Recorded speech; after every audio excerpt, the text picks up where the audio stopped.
tanky or may damage talaga? I feel like Hayabusa pa nga. Oh. Ay! Nako! Hayabi! Wow!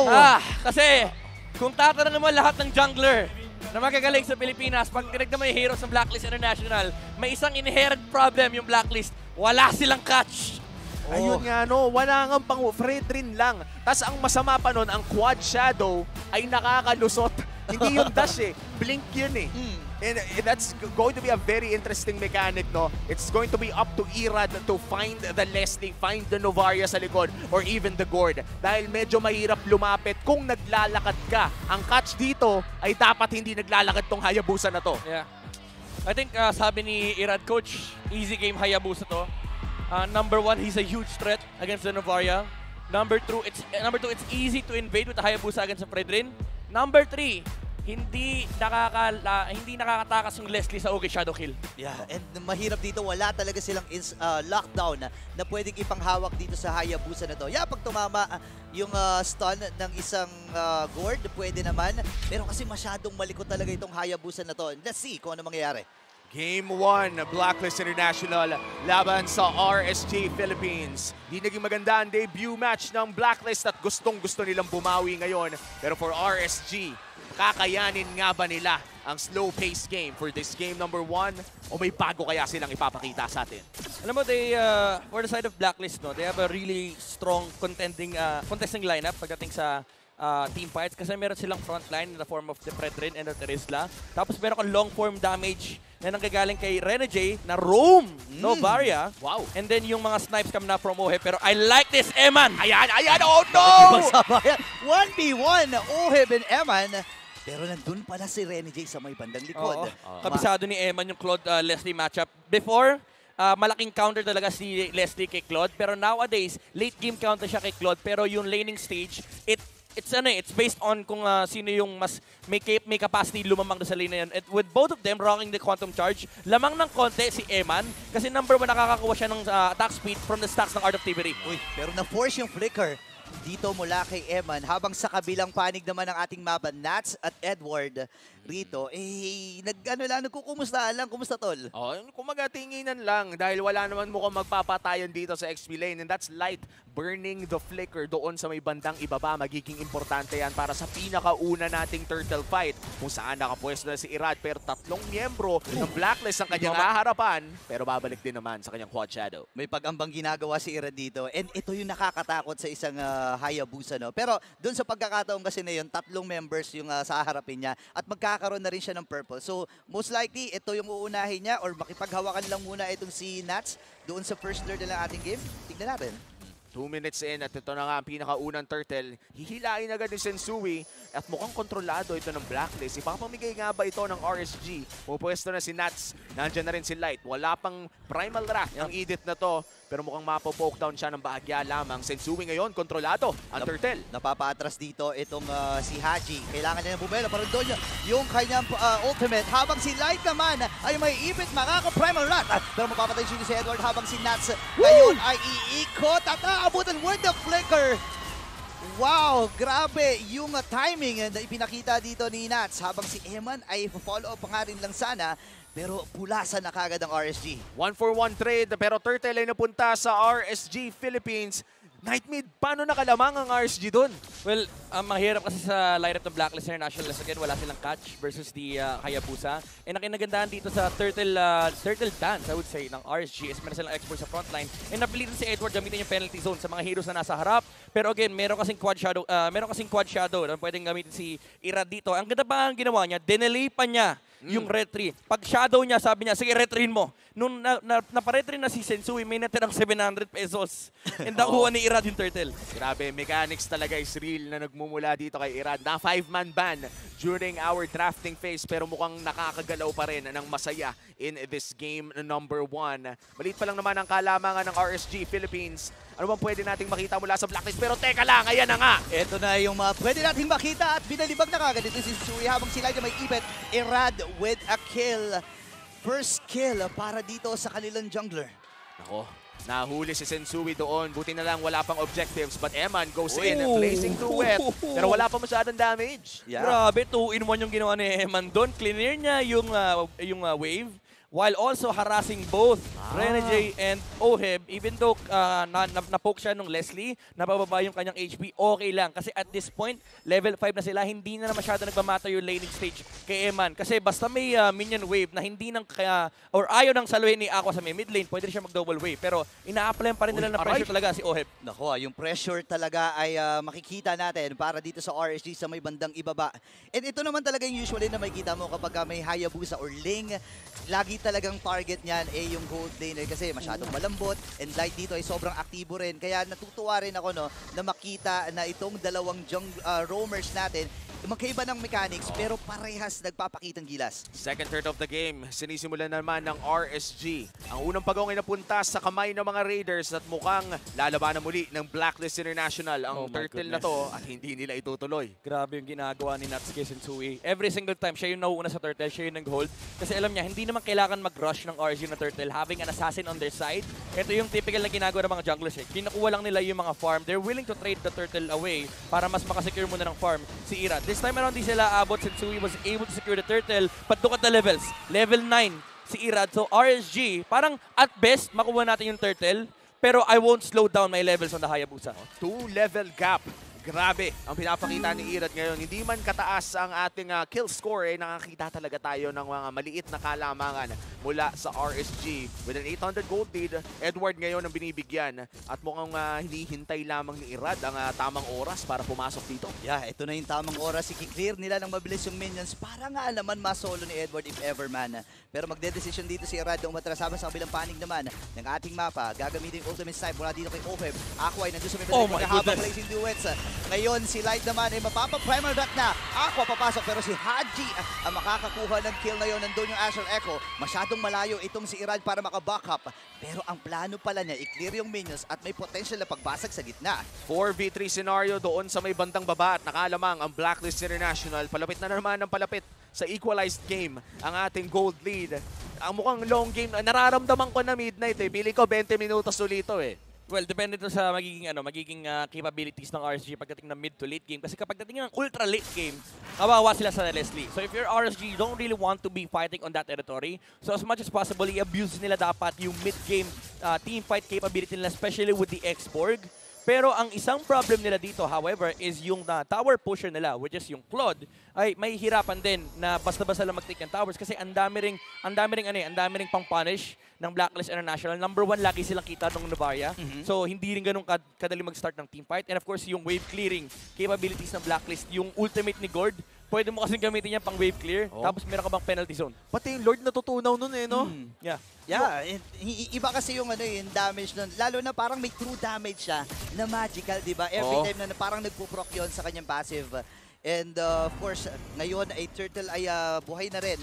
And sinahawakan muli ito 1-1 ang ating Turtle score. Sinong makakakuha ng ating huling pag-ong? Kalahating HP. Oh! Here comes Sensui. Ano nangyari nun? Nakapatay itong si Renegade at yung Turtle ay makukuha nila. Oheb makakabasag din dito sa may bandang ibaba ng doon. Haji! Ang sakit! Naka-flicker din at sila. Bang! Pero saan kapupunta may flicker na ihahatid si Oheb at siya ang maghahatid sa huling hantungan para kay Nats. Ito yung sinasabi natin kanina, yung mga long range damage output ng side ng Blacklist International. Tinanong mo kanina ano nangyari doon. Well, tinamaan ng 2 bala ni Oheb, si Eman, and the Hitman. Tinamaan si Claude. Well, tinamaan si Eman. No. And parang ang daming Filipino sniper sa side ng Blacklist. Ang dami ng sniper. Yung isa nang babato ng planeta, yung isa bala lang. Pero grabe, Blacklist International, may bagong pinapakitang estratehiya. Yeah. Yung isa planeta, yung isa bala, yung isa cosmic na hindi mo na maintindihan Kaya nga ito ang galawang LDR. Ibang flavor ang pinapamalas ngayon ng Blacklist International. Nasabi natin kanina na kulang sila sa pang-hold. Pero hindi, punong-puno sila sa damage output dito. Majority ng mga members nila ay napakataas ng damage. Ang taas ng clear wave, ang ganda ng pang-burst down nila, and yun ang kailangan nilang puntahan. Especially sa late game, hindi lang parang lacking ng crowd control. Kung gaano kalaki yung crowd control sa late game, yun ganun kadami yung damage output ng side ng Blacklist International. Again, pinag-usapan natin kanina yung difficulties pa rin for the side of RSG to close out this game. Existent pa rin yun. Nag-exist pa rin yung Claude Leslie matchup. So yun yung kailangan namang intindihin ng RSG. Uy, Light naghahanap ng angulo. Pero ang kahirapan nito ay parang naglalaro ng dodgeball ang RSG. Tuwing nagsasama-sama ang Blacklist International ay parang 3 projectile lang iniiwasan mo, minimum.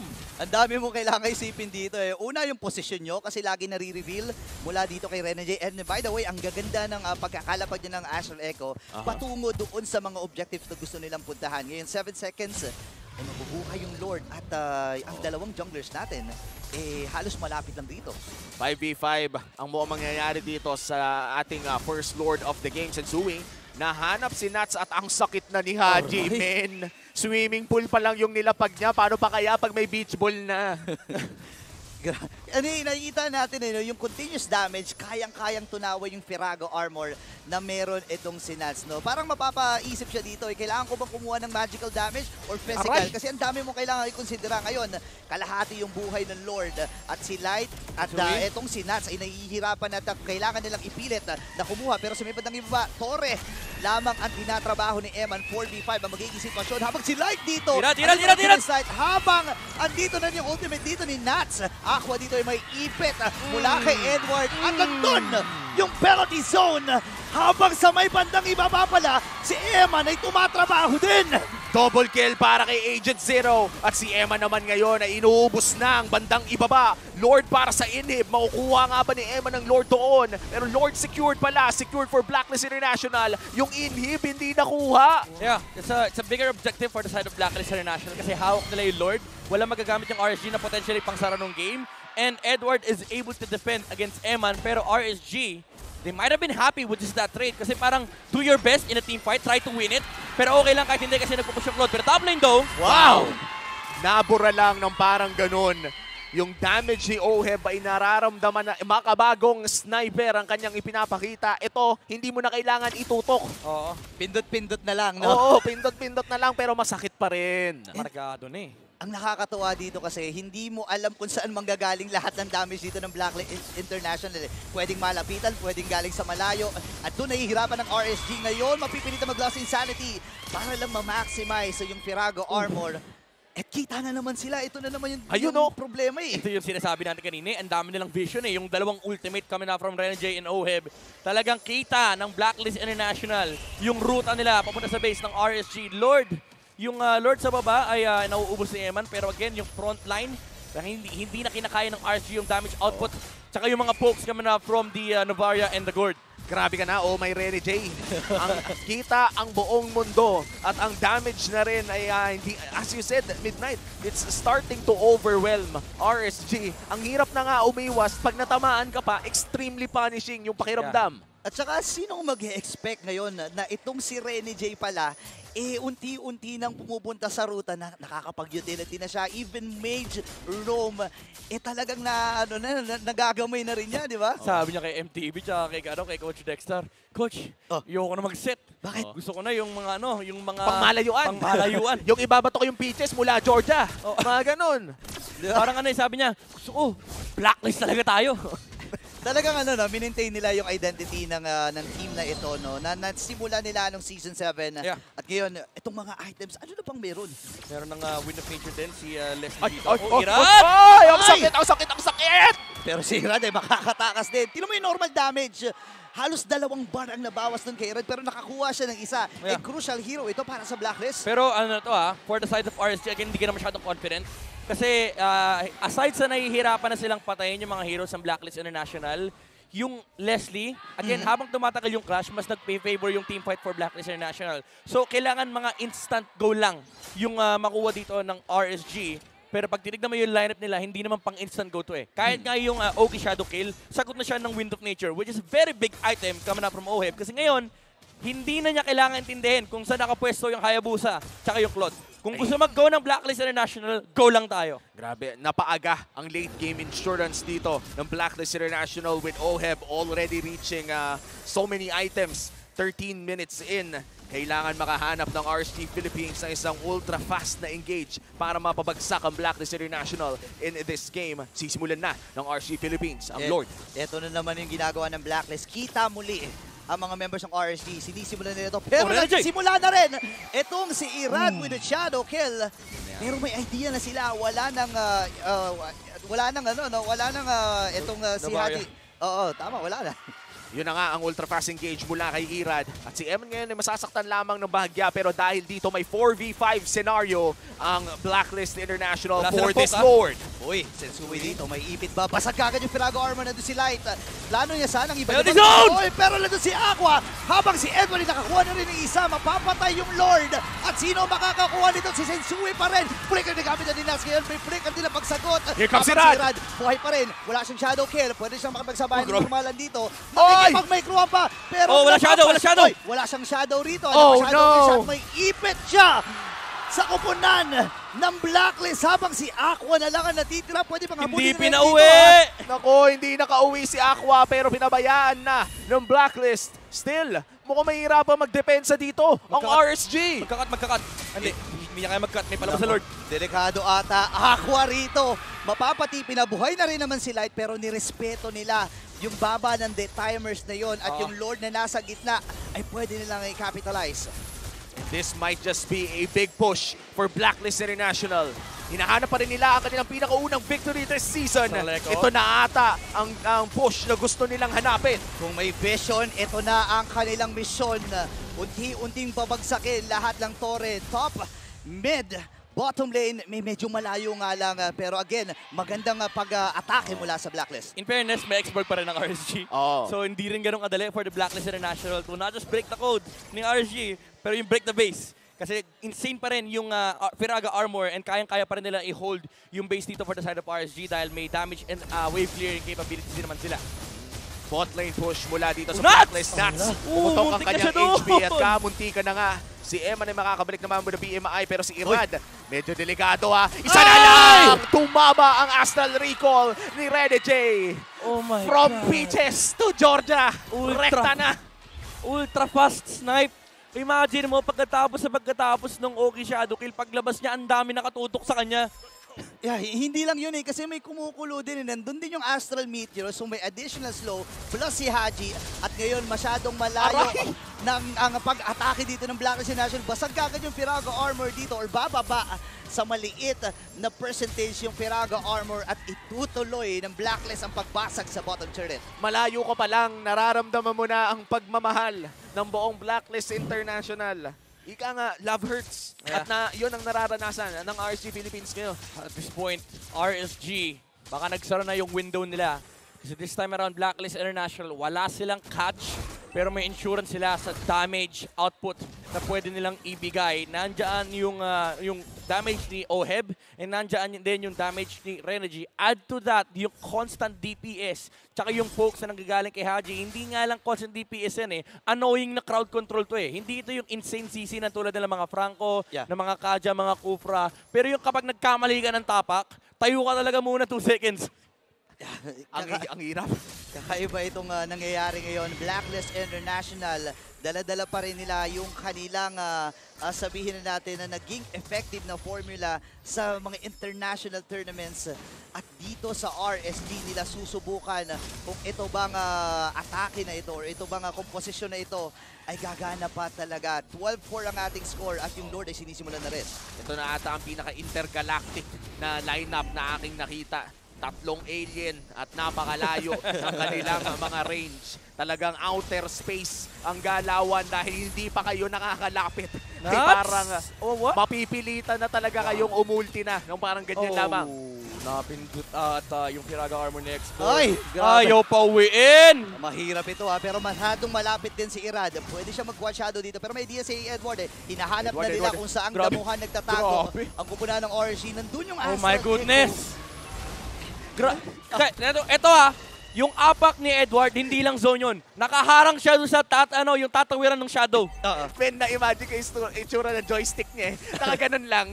Nakita mo yun, naglahat lang siya, dire-diretso. Nakaka-frustrate yun kung ikaw yung Hayabusa. Gusto mo mag-shadow kaso may tatamaang muscle. Oh, man, grabe. And Blacklist International, no? First time natin makakita ng ganitong klaseng composition this season kung saan meron silang 3 high range or one of the highest range in fact na composition. Grabe, artillery to the max. Ito yung grabing long range damage. Ito yung long range damage talaga.